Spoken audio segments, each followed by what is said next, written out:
Hello everyone, welcome back to my channel. ఇంతవరకు కూడా channel ఎవరైనా సబ్స్క్రైబ్ చేసుకోలేదా? అయితే సబ్స్క్రైబ్ చేసుకొని పక్కన బెల్ ఐకాన్ ఉంటుంది, దాన్ని కూడా యాక్టివేట్ చేసుకోండి. నేను పెట్టే ప్రతి ఒక్క అప్డేట్ కూడా మీకు అయితే వస్తూ ఉంటుంది. ఓకే, ఈసెట్ ఎగ్జామినేషన్ అయితే సక్సెస్ఫుల్గా కంప్లీట్ అయిపోయింది. ఏపీ ఈసెట్ రిలేటెడ్గా అందరూ బాగా రాశారని అనుకుంటున్నాను.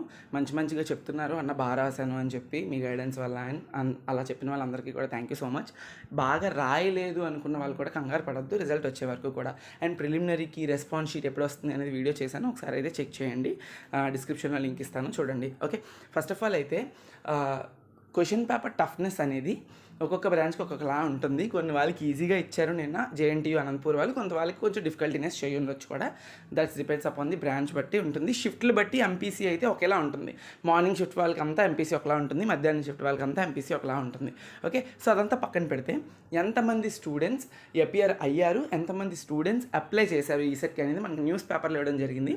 సో ఈసెట్ పరీక్ష ప్రశాంత అని చెప్పి జేఎన్టీయూ అనంతపూర్ సాక్షి పేపర్లు అయితే ఇవ్వడం జరిగింది. మనకి రాష్ట్ర వ్యాప్తంగా ఏపీ ఈసెట్ పరీక్ష ప్రశాంతంగా ముగిసినట్టు ఉన్నత విద్యా మండలి బుధవారం ఒక ప్రకటనలో తెలిపింది. సో మనందరికీ తెలుసు, జేఎన్టీయూ అనంతపూర్ వాళ్ళు ఈసారి అయితే ఎగ్జామినేషన్ని కండక్ట్ చేశారు.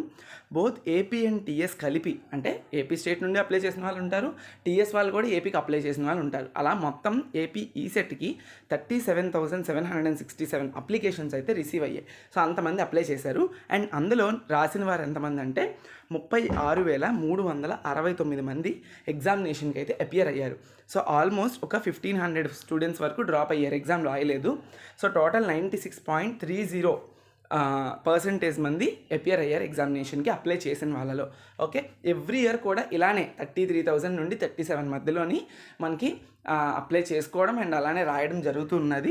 ర్యాంకులు కూడా అలానే 30,000 వరకు మనకి ఇంటిగ్రేటెడ్ ర్యాంకులు అనేవి వస్తాయి. ఓకే, సో అన్ని వీడియోస్ కూడా నేను చేస్తాను, కౌన్సిలింగ్ రిలేటెడ్ కానీ అన్నీ కూడా మనకి అప్డేట్స్ వస్తాయి. ఇంటిగ్రేటెడ్ అంటే ఏంటి, బ్రాంచ్ ర్యాంక్ అంటే ఏంటి, వాటి యొక్క డిఫరెన్సెస్, మీ మార్క్స్కి ఎంత ర్యాంక్ వస్తుందో వాటి యొక్క అనాలిసిస్ అన్నీ కూడా చేస్తాను. ఆల్రెడీ ప్రీవియస్ ఇయర్ చేశాను, ఒకసారి కావాలంటే ఛానల్లో సెర్చ్ చేయండి. టాప్ ఇంజనీరింగ్ కాలేజెస్ అన్నీ తెలుసుకొని జాగ్రత్తగా కౌన్సిలింగ్కి చూడండి. ఎందుకంటే ఇప్పుడు ఖాళీగానే ఉంటారు కాబట్టి ప్రతి ఒక్కటి సెర్చ్ చేస్తూ ఉండండి. ఓకే, నేను కూడా మీకు హెల్ప్ చేస్తూ ఉంటాను. Thank you so much.